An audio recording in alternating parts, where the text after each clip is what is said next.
2 years, you know, much past this, you have to swap out. Okay.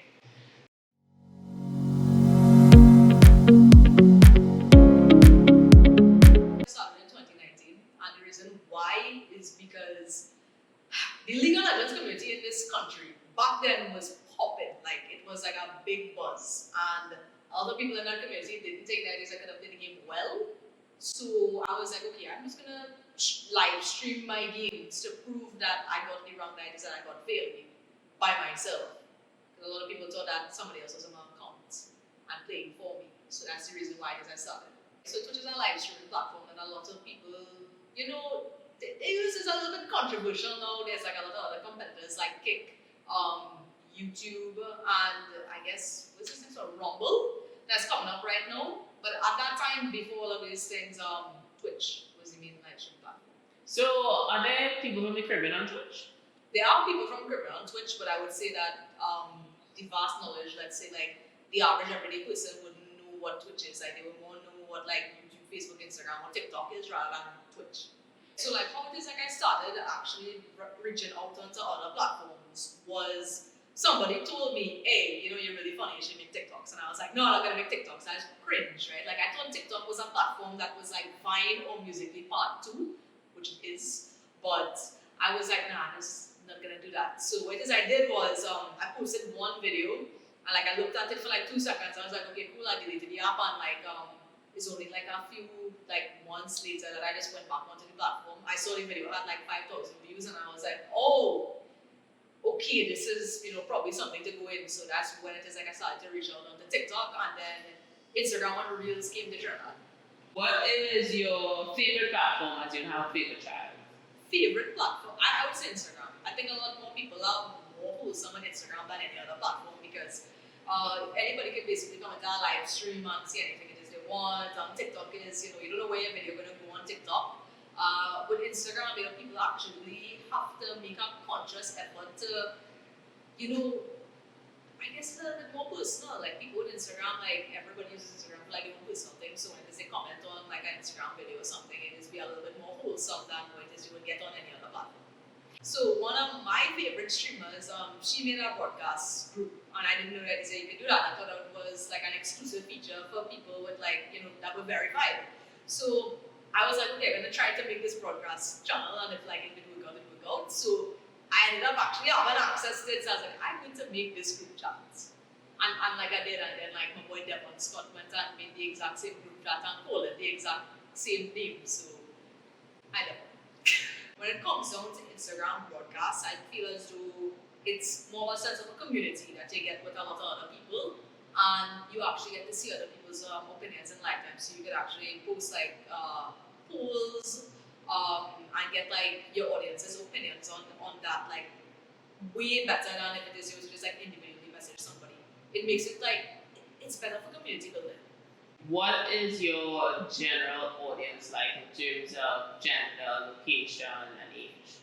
So I would say generally my audience is 70% male, 30% female. It used to be like a little bit more on the like 90% side with males, but like a lot more females have been coming into my page because I started to branch off into doing like lifestyle content or just posting whatever it is that I want that would pertain to me as a person, and a lot more women relate with that rather than just like, you know, the tech and gaming aspect of it. In terms of age, like I thought that my demographic would have been like 16 to 30. Apparently it's a little bit lesser, and that's okay because like a lot of young people, like, you know, like want to engage online, and that's cool. I would meet like a lot of people that would be online in person and would be like SCA children, like as young as like 10, and I'd be like, oh, okay. It doesn't give me like a sense of, well, maybe I should tune back on what it is I am saying, because at the end of the day, it's like I am not here to cater or filter like what it is I say, and then I just say whatever it is I want. If it resonates with you, it does, and it's not really my responsibility. It's the parents' responsibility to watch what it is the child watching. So I just kind of feel bad that I know sometimes I say some things and these children watching, and it's like, okay, but in person I'll be cool with them. No, in person I'll be cool with them. I just don't know who it is, like your audience is, like, you know, really online until you actually meet them. In TikTok, I would get 80% Trinidadian and then like some percentages in Guyana, Jamaica, Barbados, and the States. But for Instagram, it's very diverse. My Instagram audience is mainly people that are from the Caribbean that live in the United States. There's many other people, like South Africa is like big for some reason. Like Wow. good bits of people in South Africa follow me. The UK, Australia, as far as Seychelles, and even Japan and India is very diverse on Instagram. But on other platforms, it's mainly Trinidad, and then it will be like more regional places.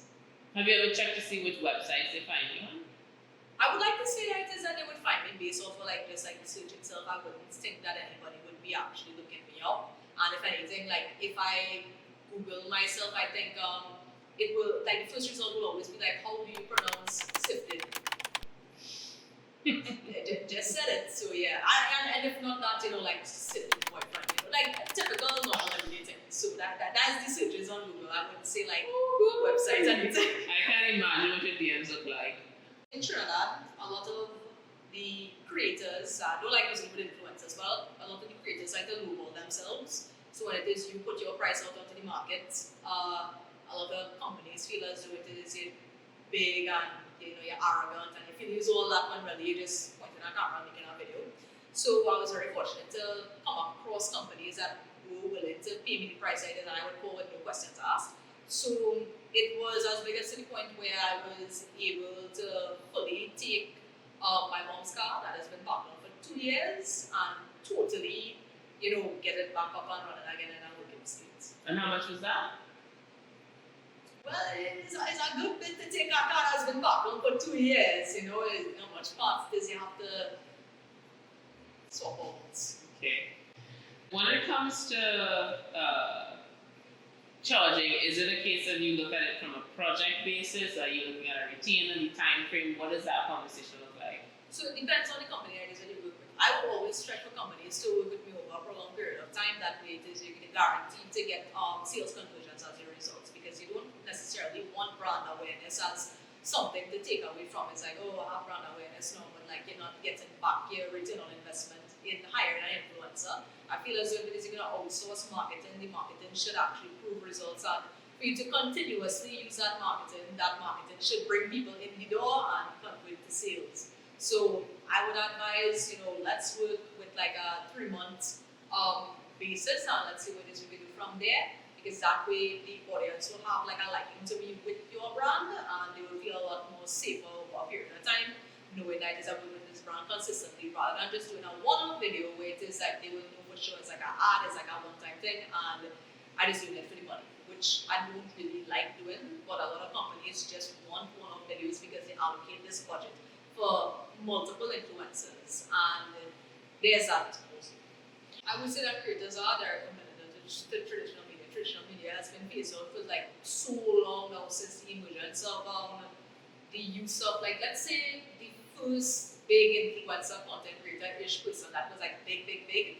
I would say is Fred, and he started on YouTube back in the early 2000s, and then he came up and like he was able to go on to national television, close with a bunch of brand deals and like so forth. So it's been in America for a long time. It's just that Trinidad and the rest of the wider Caribbean takes a longer time to catch up. So influencer culture has been a thing that has been around the world for a long time now. We're just catching up to it. So in terms of like outranking traditional media, yeah, I would say by far, because who listens to radio anymore when it is we have all like dashes in the car, we can just plug in and play like whatever on playlists. Like who watches TV anymore when it is we just buy an annual subscription and watch whatever it is we want for like how long it is we want. Most days we're going to be doing is just scrolling through social media. If we see something it is we like, we interact with it a lot more than just by happenstance. We've been a subject to ads based on just like the times, and the times are changing. So yeah. Let's say a parent is watching this and their daughter wants to become a content creator. What is it that they should be mindful of? Regardless of what it is you do, whatever category it is you are in, if you are, a semi-decent looking female, you're going to get like a bunch of thirst DMs, regardless of whatever it is you do. Like you can wear whatever it is you want, you can talk whatever it is you want, and you will always get the thirst, and then you will always get people saying, you reached this place just because it is your idea. I don't really care. To be honest, I kind of take it as like, Yeah, it just is what it is. I tend not to focus too much on it because at the end of the day, like, what am I like? What am I gonna do to stop something that just so ingrained in people's heads? On top of that too is like a lot of people who think that way. They try to do what it is you are doing, and they fail doing it. So they think the only difference is, well, you're a girl, I'm a man, so obviously it is you're gonna get more attention because you're kind of good looking. So obviously, like, a bunch of simps gonna come and like patronize your content even though it's not that good. And I'm like, oh, okay, well, I don't really care at the end of the day because, I mean, if it was only a bunch of simps, then I don't think it is I would be getting into the places that it is that I am getting into. I like to think that it is that as much as it is like I is, talk but talk, I'm not stupid. So there's that. And if I was to give anybody advice that is a girl that's going into this, number one, take nothing online generally, like even to anybody to if you're not even a girl. Take nothing online seriously. Take all comments as a grain of salt, and in terms of safety, I would like to say it's have like the telltale signs when it is like a conversation with somebody it is that you thought was real cool just gonna go down the drain. So it is always have the signs. So just look out for the signs. Is that one of my friends actually like I have a actual like analogy of this, right? So one of my friends, he's a guy and he's big on TikTok, and he was like, how was it for you, the transition? So I was like, oh, you genuinely think that like a trans? I was like, no, bro, I'm actually like biologically female. He was like, no, the transition from from nothing to getting all this fame and all the guys in your DMs. And I was like, no, well, if it is you're a girl online, regardless if it is you have a platform or not, you're going to get a bunch of guys in your DMs. It's just that if it is like you have a platform, it's going to be like so much to the point where it just gets sickening. So I didn't really like feel that transition. But guys, it is different because guys that have like they have no attention from anybody, and now they get some attention from some girls. They just go all over the place and like they become more promiscuous. But with women, it's like normal everyday thing is just like like a big excessive amount. So people will form whatever narrative it is like they want of you in their heads, and they perpetuate it regardless of whatever it is you say, whatever it is you do, whatever type of person it is you are. At the end of the day, the people around you know the type of person it is you are, and you know who it is you are. So that really gave me like a headstrong fortitude to just be like, I don't really care, just brush it off. What is one of the biggest myths that people have in your space from a content creator perspective? I would say me personally, I think like they think it's a lot of money. I don't feel it is a lot of money in Trinidad as yet because we're so far behind and we're not catching on to like how much it really is worth. I mean, if you want to say that influencers or creators are a direct competitor to traditional media, why are you not paying them the like more or around the same ballpark as anybody it is, and you have to do like a TV ad or a radio ad? Why are you globalizing us and you're paying us less? One business told me that their budget was $200 to $1,000, and I told them, well, I have 1.3 million reach, so wisdom on their solida, So I would say that the biggest myth is like it's a lot of money. It's not, because a lot of people like to lowball the market. It's not recognized in Trinidad yet as something lucrative, but it is getting there.